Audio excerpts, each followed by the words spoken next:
Myfyrdod ar y Canwriad Pryderus. Gawn ni ddechrau gyda gair o weddi.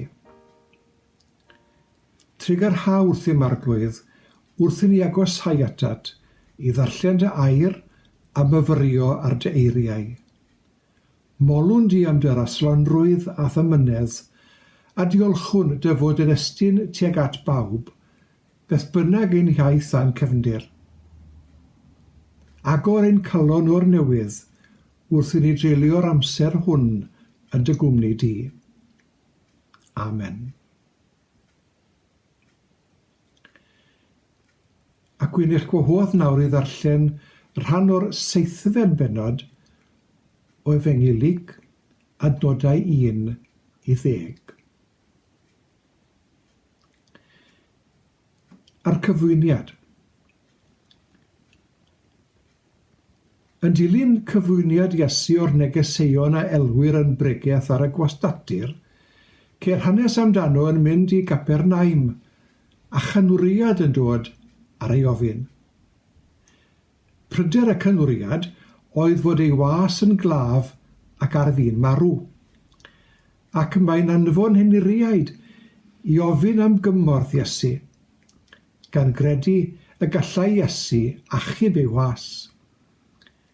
Mae'n hanesu'n rhyfedd, a'r canwriad yn wahanol i'r syniad arferol ni o agwedd dyn a chanddo gant o filwyr yn atebol iddo. Mae'n cydnabod ei anhelyngdod ei hun, yn credu bod Iesu'n fodd i wella'r claf a gwneud hynny o bellter. Elfen arall yn adroddiad Luc yw bod yr heniriaid yn gwybod am haelioni'r canwriad ac yn pwyso ar Iesu i weithredu gan fod y canwriad yn ddyn hael ac wedi helpu i dalu am adeiladu'r synagog leol. Byddai Luc am ddangos fod y gweision sifil lleol a'r milwr profiadol yn cydnabod gallu a graslonrwydd Iesu.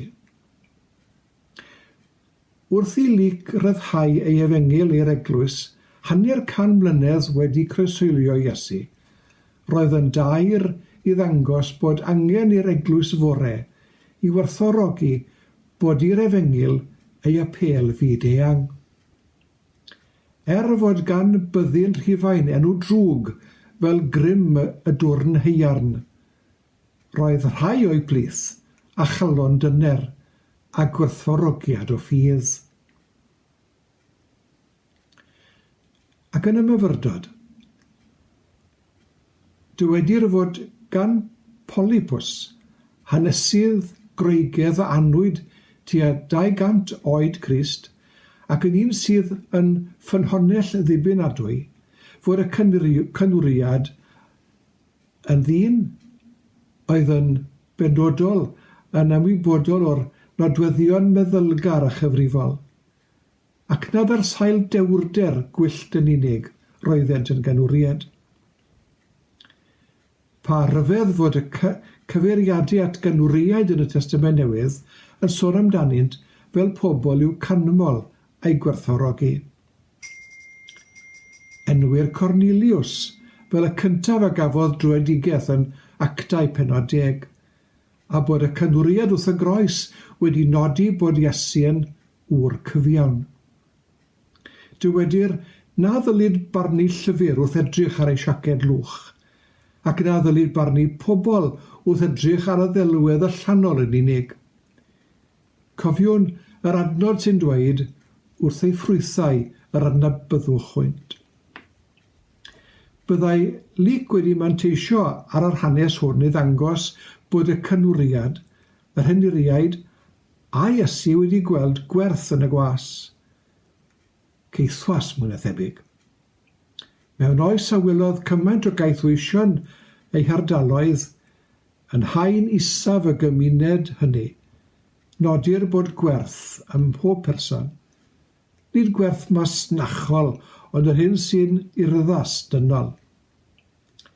Pwy wyr faint o gaethweision sydd yn bod ar unrhyw adeg, a hynny ym mhob gwlad. Mae'r hanes hwn yn gosod y canwriad mewn golau da ac yn cynnig esiampl i bawb sydd mewn awdurdod dros pobl eraill. Mor bwysig yw i arfer parch a gofal dros y sawl sy'n gweithio iddynt. Bydd y wasg yn ddigon parod i ddwyn sylw at amarch ar lwyfannau cenedlaethol. Ond gwelwn amarch yn y modd nad ydym yn cydnabod cri ar anghennus yn ein cymunedau. Pan fydd pobl yn cael eu trin fel anifeiliaid neu'n ystadegau yn unig, mae gormes yn bwrw hadau casineb a thrais. Pan fydd cariad a pharch yn ymddangos tuag at bawb, yna bydd gwarineb yn blodeuo o'r newydd. Angweddi wrth ddod â'r myfyrdod i ben. Ddiw pob cariad, helpa ni i weld gwerth ym mhawb, a gwared ni rhag amharchu unrhyw berson, beth bynnag ei hoed, ei cefndir, ei crefydd, na'i gwaith. Rhoi mi weld pob mab i ti yn frawd i mi o Dduw. Amen.